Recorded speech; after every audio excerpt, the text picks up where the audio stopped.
امریکہ میں 2024 کے بعد سے کم از کم 10 سائنسدانوں کی ہلاکت یا گمشدگی نے سوالات کھڑے کر دیے ہیں۔ وائٹ ہاؤس نے معاملے کا نوٹس لے لیا۔ میڈیا رپورٹس کے مطابق 10 امریکی سائنسدان یا تو ہلاک ہوئے یا پراسرار طور پر لاپتہ ہو گئے۔ ان میں ایسے افراد بھی شامل ہیں جو نیوکلیئر پروگرامز، ایروسپیس ریسرچ اور حساس دفاعی منصوبوں سے وابستہ تھے۔ ان واقعات میں کچھ کیسز قدرتی موت کے باعث بھی ہوئے، جبکہ کچھ میں قتل، حادثات اور پراسرار گمشدگیاں شامل ہیں۔ حساس نوعیت کے کام کی وجہ سے ان کیسز نے سیکیورٹی خدشات کو جنم دیا۔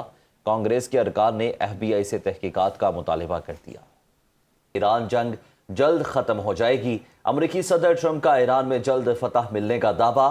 میڈیا سے گفتگو میں کہا کہ ایران کی نیوی ختم کر دی، 158 جہاز تباہ کر دیے، بہترین فوج کی وجہ سے ایران میں بھرپور اور کامیاب کارروائیاں کی۔ ایک بحری جہاز پر 111 راکٹ فائر کیے گئے، جسے ناکام بنایا گیا۔ ایران سے جنگ نہیں کرنا چاہتا تھا مگر کرنی پڑ گئی۔ جوہری ہتھیار کی وجہ سے ایران سے جنگ کرنی پڑی۔ ایران کو جوہری ہتھیار رکھنے کی اجازت نہیں دی جا سکتی۔ ایران مشکل اور ذہین ملک ہے، ان کے لوگ اچھے فائٹر ہیں۔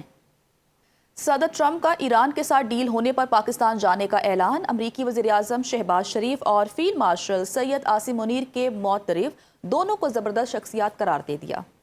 میڈیا سے گفتگو میں ٹرمپ نے کہا کہ ثالثی میں پاکستان نے بہت شاندار کردار ادا کیا۔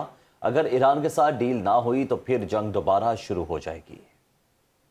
وزیراعظم شہباز شریف سعودی عرب اور قطر کے دورے کے بعد ترکیہ میں موجود سفارتی سرگرمیاں جاری ہیں۔ انطالیہ کے گورنر ہلوسی شاہین نے ایئرپورٹ پر وزیراعظم کا پرتپاک استقبال کیا۔ انطالیہ میں ترک وزیر خارجہ حکان فیدان نے وزیراعظم شہباز شریف سے ملاقات کی۔ اس موقع پر نائب وزیراعظم اور وزیر خارجہ اسحاق ڈار اور معاون خصوصی طارق فاطمی بھی موجود تھے۔ ملاقات کے دوران ترک وزیر خارجہ نے وزیراعظم کا پرتپاک استقبال کیا اور انطالیہ ڈپلومیسی فورم میں شرکت پر ان کا شکریہ ادا کیا۔ وزیراعظم شہباز شریف کا کہنا تھا کہ ترکیے ان کا دوسرا گھر ہے اور انطالیہ ڈپلومیسی فورم میں شرکت باعث مسرت ہے۔ انہوں نے کہا کہ ترک صدر رجب طیب اردوان سے ملاقات بھی خوش آئند ہوگی۔ وزیراعظم آج انطالیہ ڈپلومیسی فورم کے 5ویں اجلاس میں شرکت کریں گے اور لیڈرز پینل میں پاکستان کا موقف پیش کریں گے۔ پاکستان امن کا نگہبان۔ Chief of defence forces field marshal Syed Asim Munir اور ایرانی صدر مسعود پزشکیان کی تہران میں ملاقات۔ وزیر داخلہ محسن نقوی، ایرانی وزیر خارجہ عباس عراقچی بھی ملاقات میں شریک تھے۔ فیلڈ مارشل عاصم منیر ایرانی پارلیمان کے اسپیکر محمد باقر کالیباف سے بھی ملے۔ ملاقات میں خطے کی صورتحال سمیت اہم امور پر تبادلہ خیال کیا گیا۔ باقر کالیباف ایران امریکہ مذاکرات میں ایرانی وفد کی قیادت کر رہے ہیں۔ فیلڈ مارشل کا ایران کے خاتم الانبیاء سینٹرل ہیڈ کوارٹرز کا دورہ۔ کمانڈر میجر جنرل علی عبداللہی سے ملاقات۔ جنگ کے خاتمے کے حوالے سے اقدامات پر تبادلہ خیال کیا۔ امن کوششوں کو جاری رکھنے پر زور۔ فیلڈ مارشل کی گزشتہ روز ایرانی وزیر خارجہ عباس عراقچی سے بھی ملاقات ہوئی تھی۔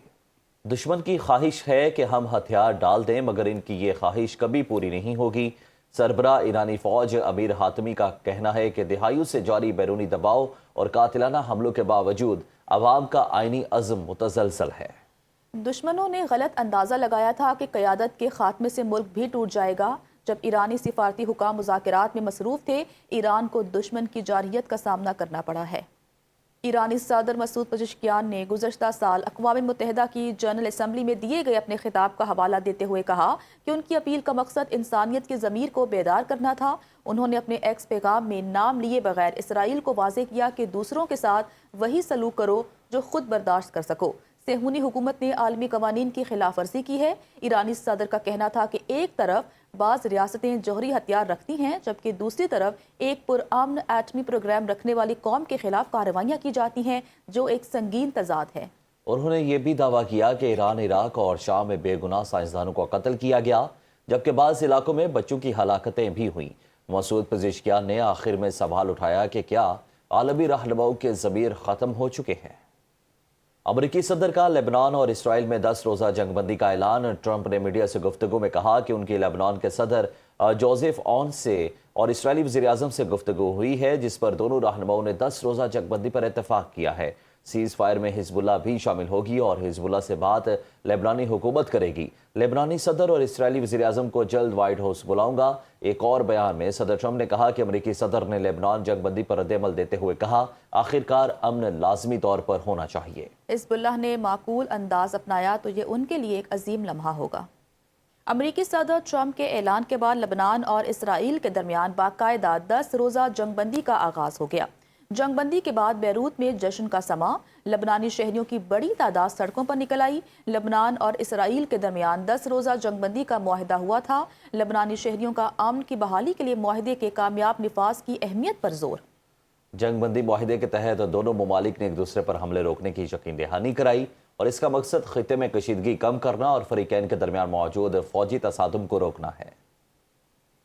ایرانی وزارت خارجہ کے ترجمان اسماعیل بقائی کا کہنا ہے کہ لبنان میں جنگ بندی پاکستان کی ثالثی میں طے پانے والے ایران امریکہ معاہدے کا حصہ تھی۔ ایران نے ابتدا سے زور دیا کہ پورے خطے بشمول لبنان میں بیک وقت جنگ بندی کی ضرورت ہے۔ اسماعیل بقائی کا لبنان کی عوام اور حکومت کے ساتھ یکجہتی کا اظہار بھی کیا گیا۔ جنوبی لبنان سے اسرائیلی افواج کے مکمل انخلاء کی ضرورت پر زور دیا۔ انہوں نے کہا تمام قیدیوں کی رہائی، بے گھر ہونے والے رہائشیوں کی اپنے گھروں کو واپسی کا مطالبہ کرتا ہوں۔ اسرائیل لبنان جنگ بندی معاہدہ طے کرانے میں پاکستان کی کاوشوں پر شکریہ ادا کیا۔